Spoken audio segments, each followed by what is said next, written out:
and regretted that I was drawn away from it by an engagement at another place.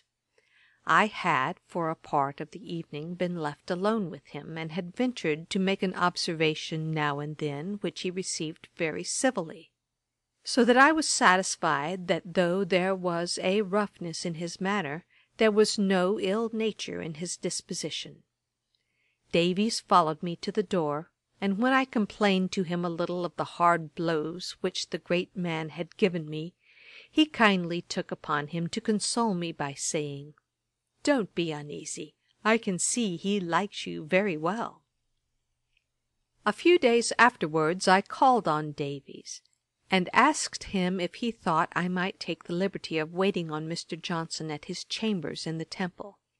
He said I certainly might, and that Mr. Johnson would take it as a compliment. So upon Tuesday, the 24th of May, after having been enlivened by the witty sallies of Messrs. Thornton, Wilkes, Churchill, and Lloyd, with whom I had passed the morning, I boldly repaired to Johnson.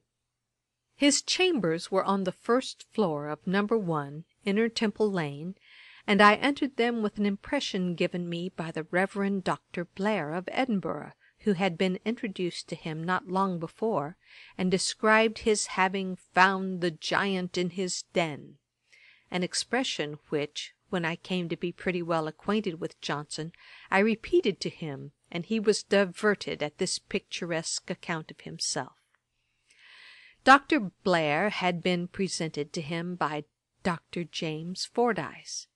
At this time the controversy concerning the pieces published by Mr. James Macpherson as translations of Ossian was at its height. Johnson had all along denied their authenticity, and what was still more provoking to their admirers, maintained that they had no merit. The subject having been introduced by Dr. Fordyce, Dr. Blair, relying on the internal evidence of their antiquity, asked Dr. Johnson whether he thought any man of a modern age could have written such poems. Johnson replied, "Yes, sir, many men, many women, and many children."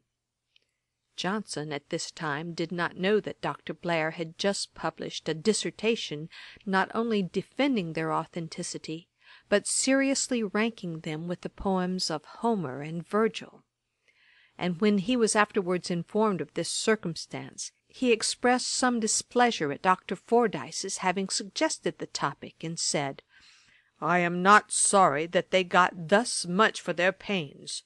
Sir, it was like leading one to talk of a book when the author is concealed behind the door." He received me very courteously, but it must be confessed that his apartment and furniture and morning dress were sufficiently uncouth. His brown suit of clothes looked very rusty. He had on a little old shrivelled unpowdered wig, which was too small for his head. His shirt neck and knees of his breeches were loosed, his black worsted stockings ill drawn up, and he had a pair of unbuckled shoes by way of slippers. But all these slovenly particularities were forgotten the moment that he began to talk. Some gentlemen, whom I do not recollect, were sitting with him, and when they went away I also rose. But he said to me, "Nay, don't go." "Sir," said I am afraid that I intrude upon you. It is benevolent to allow me to sit and hear you." He seemed pleased with this compliment, which I sincerely paid him, and answered, "Sir, I am obliged to any man who visits me." I have preserved the following short minute of what passed this day. Madness frequently discovers itself merely by unnecessary deviation from the usual modes of the world. My poor friend Smart showed the disturbance of his mind by falling upon his knees and saying his prayers in the street, or in any other unusual place. Now, although rationally speaking, it is greater madness not to pray at all than to pray as Smart did, I am afraid that there are so many who do not pray that their understanding is not called in question. Concerning this unfortunate poet, Christopher Smart, who was confined in a madhouse, he had at another time the following conversation with Dr. Burney. Burney. How does poor Smart do, sir? Is he likely to recover? Johnson. It seems as if his mind had ceased to struggle with disease, for he grows fat upon it. Burney. Perhaps, sir, that may be from want of exercise. Johnson.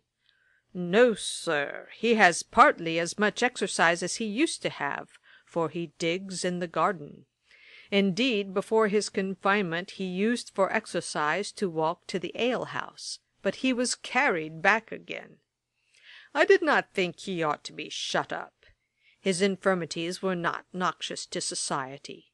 He insisted on people praying with him, and I'd as lief pray with Kit Smart as any one else.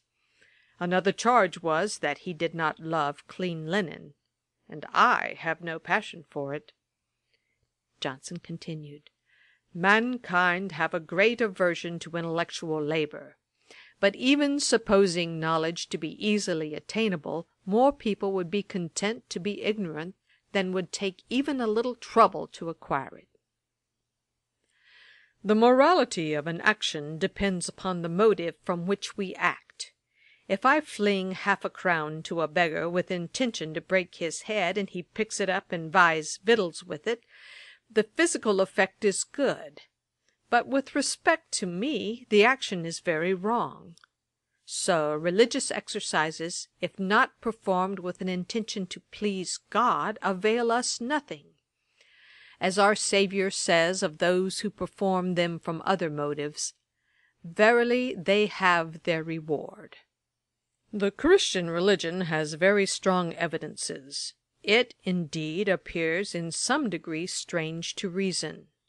But in history we have undoubted facts, against which, reasoning a priori, we have more arguments than we have for them.